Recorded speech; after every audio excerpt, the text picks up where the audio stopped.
नमस्कार बंधुरा आमी साथी आपनारा देखছেন আমার সাথে গ্রিন ড্রিমস एंड সাথীস ব্লগ। আজকে আমি আপনাদের যে ফুলটি দেখাতে চলেছি সেটা হচ্ছে কালাঞ্চো। এর ভিডিও আমি আগে একটি বানিয়ে রেখেছি, কিভাবে এর থেকে চারা তৈরি করতে হবে, কখন করতে হবে, কি কি খাবার দিতে হবে সেগুলো সব সেই ভিডিওটিতে ডিটেলসে বলা আছে।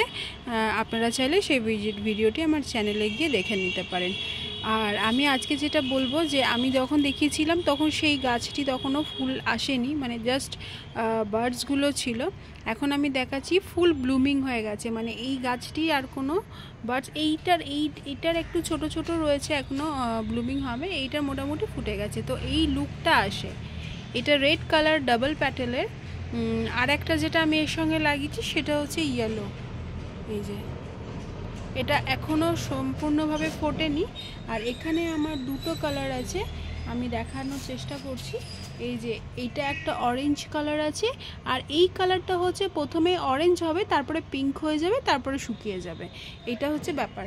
এই যে আমি যেটা করেছি আপনারা এরকম করতে পারেন। আমি একটা এইরকম একটা চওড়া পটে এটাকে বসিয়ে 3-4 রকমের কালার এতে লাগিয়েছি, যাতে যখন এটা পুরো ভরে যাবে, পুরোটা ব্লুমিং হয়ে যাবে, দেখতে ভীষণ সুন্দর লাগে।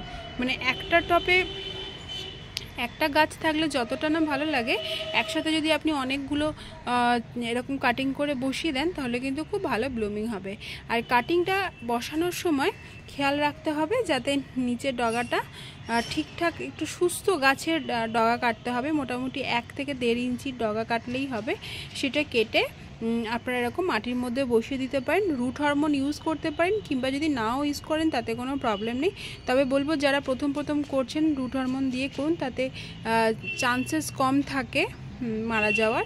মানে বেশিরভাগ গাছই গ্রোথ হয়ে যায়, আর খুব সহজেই এই গাছগুলো গ্রোথ হয়, বিশেষ কিছু খাবারও দিতে হয় না। আর এটার পাতা থেকেও কিন্তু আপনি গাছ তৈরি করতে পারেন। একটা পাতা কেটে মাটিতে যদি আপনি বসিয়ে দেন তাহলে সেটা হবে, কারণ এটা স্যাকুলেন্ট, তো এর পাতায় অনেক জল থাকে। এইটার মোটামুটি বালিতে যদি আপনি করতে পারেন তাহলে আরও খুব ভালো হয়, খুব ভালোভাবে গাছটা বড় হবে, মানে শেকড়টা বড় হবে। এই গাছের গ্রোথ খুব স্লো হয়। আমি বলে দিই, আপনি যদি এই ফুলটা মোটামুটি ফেব্রুয়ারি এন্ড অবধি থাকবে, তো ফেব্রুয়ারি শেষ হয়ে যাওয়ার পর আমি যেটা করব, এর যে ডেড হেডিংগুলো সেগুলো করে, ডেড হেডিং করার পর এর যে গাছের ছোট ছোট পিস করে আমি আবার অন্যান্য জায়গায় বসিয়ে দেবো, বা আমি এই পটটা আবার খালি করে রিপটিং করব। তাহলে কি হবে, আমার যে গাছটা সেটা আবার সুস্থ থাকবে এবং নেক্সট ইয়ারও এর চেয়ে বেশি ফুল দেবে। আর কালাঞ্চোর একটা মজা হচ্ছে যে এটা আপনি যত কেটে ডগা কেটে বসাবেন তত বেশি এর গ্রোথ হবে, আর তত বেশি বার্ডস আসবে, ফুল হবে। পুরনো গাছে কিন্তু ফুল সাধারণত কম আসে। আর তাছাড়া গাছের গোড়াটাও পচে যায়, সেটা আপনাকে খেয়াল রাখতে হবে। জল সপ্তাহে 2 দিন থেকে 3 দিনের বেশি দেবেন না। খুব যদি ড্রাই হয়ে যায় তখনই আপনি জল দেবেন। যদি দেখেন যে মাটি ভিজে রয়েছে তাহলে জল দেওয়ার কোনো দরকার নেই। মাটি তৈরি করার সময় বালির ভাগটা বেশি দেবেন, মাটির ভাগটা একটু কম দেবেন, তাহলে জলটা সে ধরে রাখবে না, জলটা পাস করে দেবে। আর এটা গেল। আর খাবার বলতে এখানে কিন্তু আমরা সর্ষে খোল কালাঞ্চোতে দিই না, কিন্তু আমি 1-2 বার দিয়ে দেখেছি, আমার গাছে খুব একটা কিছু ক্ষতি হয়নি, বরং লাভই হয়েছে। কালাঞ্চো বড় হওয়ার একটা টাইম হচ্ছে, সেটা হচ্ছে অক্টোবরের পর থেকে। অক্টোবরের পরে এই গাছগুলো বড় হয়ে যায় ভীষণভাবে, ভালোভাবে করতে। আগে এই গাছটা ভীষণ ছোট ছিল, এই অক্টোবরের পর এই গাছটার ভালো গ্রোথ হয়েছে, বেশ সুন্দর গ্রোথ হয়েছে। মানে এতটা গ্রোথ হবে যে আপনি ভাবতেই পারবেন না। তো বারবার বলছি, গাছ যখনই ফুল দেওয়া শেষ করে দেবে প্রথমে মাথাগুলোকে কেটে ফেলে দেবেন। আমি সেই ভিডিও বানিয়ে আপনাদের দেখাবো।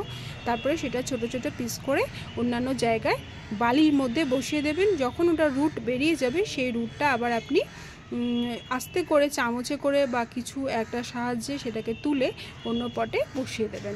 তবে বেশি বড় পটে কিন্তু আমরা কালাঞ্চো লাগাই না, কারণ কালাঞ্চো বেশি জল নিতে পারে না। বেশি মাটি হলে জল বেশি শোষণ করে, মাটির ভাগ কম বালির ভাগ বেশি দেবেন, তাহলেই হবে। আর এটা সাধারণত এরকম ছড়ানো পটে দিলে বেশি ভালো লাগে। আপনারা 3 ইঞ্চি 4 ইঞ্চি 5 ইঞ্চি অবধি দিতে পারেন, তার বেশি পটে দেবেন না, তাহলে গাছ কিন্তু মারা যাবে। আজকের মতো এই পর্যন্তই। যদি ভালো লেগে থাকে ভিডিওটি একটা লাইক করুন, সাবস্ক্রাইব করুন, পাশে থাকা বেল আইকনটা প্রেস করুন, তাহলে নোটিফিকেশন পেয়ে যাবেন। আর আপনার বাগানি বন্ধুদের সাথে বা যারা গাছ ভালোবাসেন তাদের সঙ্গে ভিডিওটি শেয়ার করুন। এখনও অবধি যারা আমার পাশে থেকেছেন তাদেরকে অসংখ্য ধন্যবাদ, অনেক ভালোবাসা।